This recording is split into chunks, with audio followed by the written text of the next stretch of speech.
Sa buong buhay ko, nagpakahirap ako at nagtipid ng bawat sentimo, nagkandara pa sa pagtatrabaho. Walang sino man ang makakaakala, sa loob ng marupok na pader na ito, ay nakatago ang lahat ng naipon kong kayamanan. Nandito ang 8 unit ng apartment, 6 na pwestong pang negosyo sa tapat ng daan, at kasama pa ang pader na ito na punong-puno ng perang papel. Kung tutuusin, mayroon akong ari-ariang nagkakahalaga ng mahigit 10 milyong yuan. Noong malakas pa ako at kumikita pa ng malaking pera, araw-araw na nakabuntot sa akin ang 2 kong anak at napakatatamis ng kanilang mga pananalita. Ngayong araw, gusto ko silang subukan. Kung sakaling maging wala akong kapera-pera at walang matuluyan.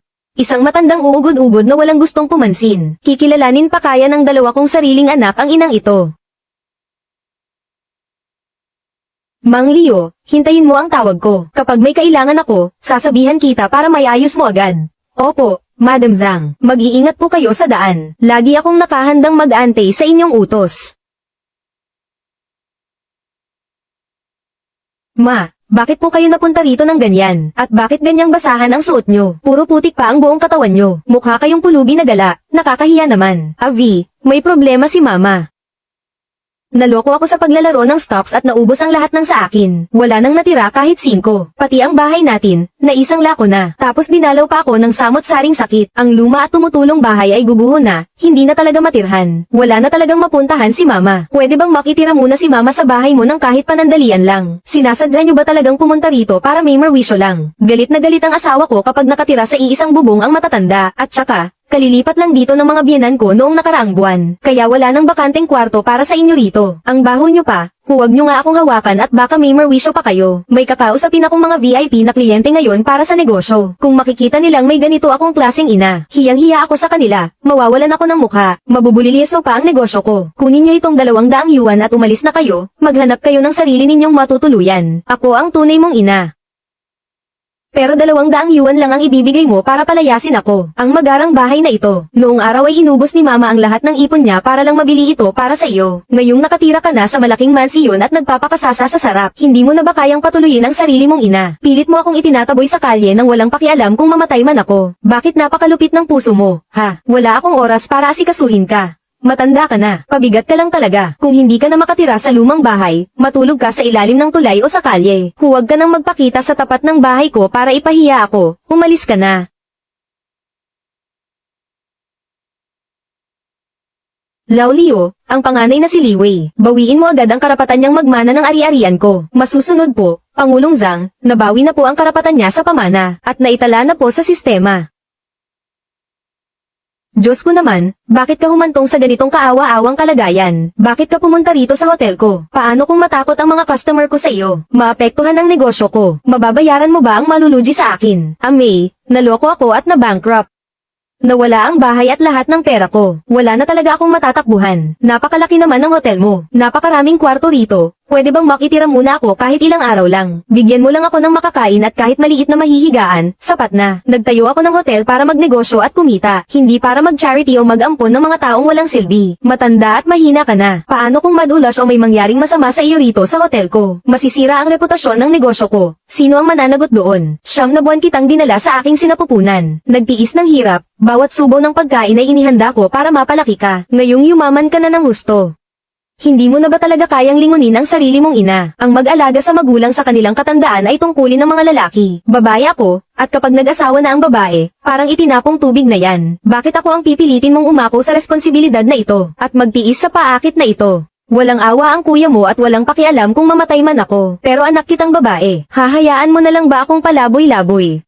At walang matakbuhan. Kung ang kuya ko nga walang pakialam, lalong wala akong dahilan para maghanap pa ng sakit ng ulo. Hindi ba may ampon ka pa namang si Liang? Bakit hindi siya ang hanapin mo? At utusing mag-alaga sa iyo, heto ang 50 yuan, kumuha ka ng masasakyan, umalis ka na agad. Lao Leo, tanggalin mo na rin sa listahan ang anak ni Limay. Burahin mo na ang pangalan niya sa listahan. Masusunod po, Boss Zhang. Ayos na po ang lahat.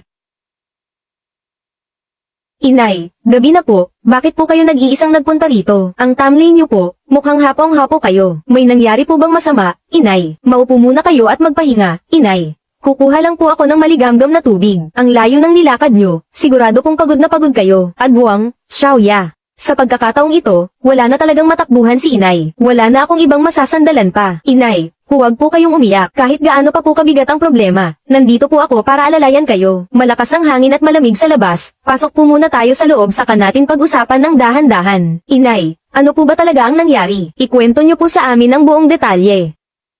Agwang, Xiaoya, naloko ako ng ibang tao. Ang naipon ko sa buong buhay ko, naglahong lahat ng parang bula. Ang tunay mong kuya, nakatira sa malaking mansiyon. Ang tunay mong ate naman, nagpapatakbo ng malaking hotel. Pareho silang mayaman at may kapangyarihan. Pero kapwa nila ako ikinakahiya dahil mahirap lang ako. Itinuturing nila akong pabigat. Walang kahit isa sa kanila ang gustong kumupkop sa akin. Alam kong hindi madali para sa inyong magbenta sa kalye para kumita at naghihirap din kayo araw-araw dahil sa kakapusan. Pero wala na talaga akong ibang mapupuntahan. Handa nyo bang kupkupin ang matandang ito?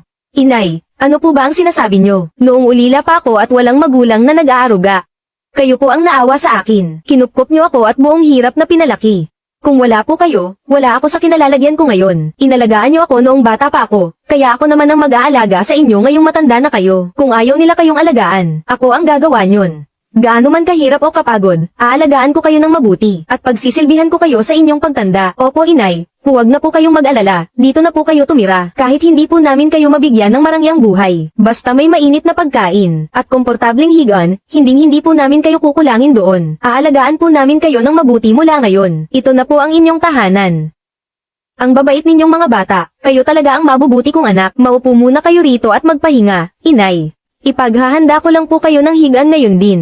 Nay, nakaayos na po ang higaan, tutulungan ko na po kayong pumunta sa kwarto para makapagpahinga. Aray ko.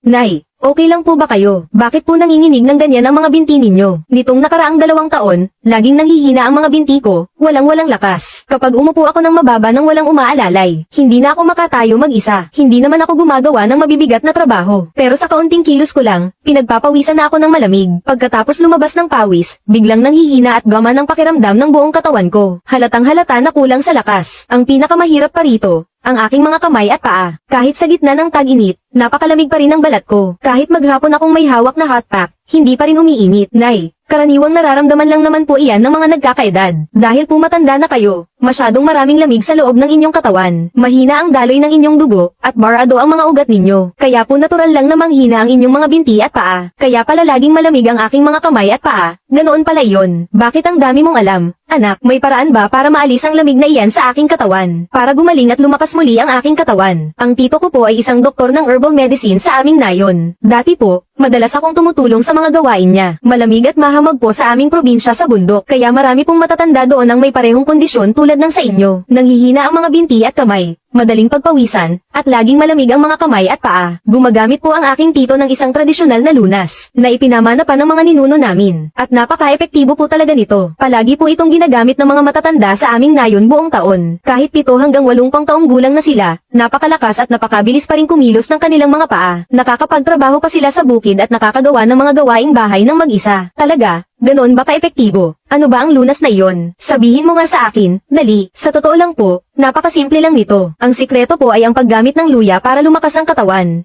Luya, hindi ba pampalasa lang iyon sa pang-araw-araw na pagluluto? Pwede rin palang gamitin iyon para palakasin ang katawan natin. Nay, huwag niyo pong maliitin ang luya. Hindi lang po ito pang rekado sa pagkain, kundi isa ring mabisang lunas para magtanggal ng lamig at magbigay ng lakas sa mga matatanda. Napakagaling po nitong magsaayos ng daloy ng ating dugo. Sa lahat po ng mga tito at tita na nanonood ng video na ito, kung nakakaranas din po kayo ng pangangatag ng mga kamay at paa, nanghihina ang buong katawan, madalas na pinapawisan, o laging malamig ang mga kamay at paa buong taon, ay dapat po ninyong pakinggang mabuti ito. Ito po ay mga gintong lihim na ipinamana pa ng ating mga ninuno. Sabi nga ng mga sinaunang tao, kumain ng labanos sa taglamig, at luya naman sa tag-init. Hindi na kailangan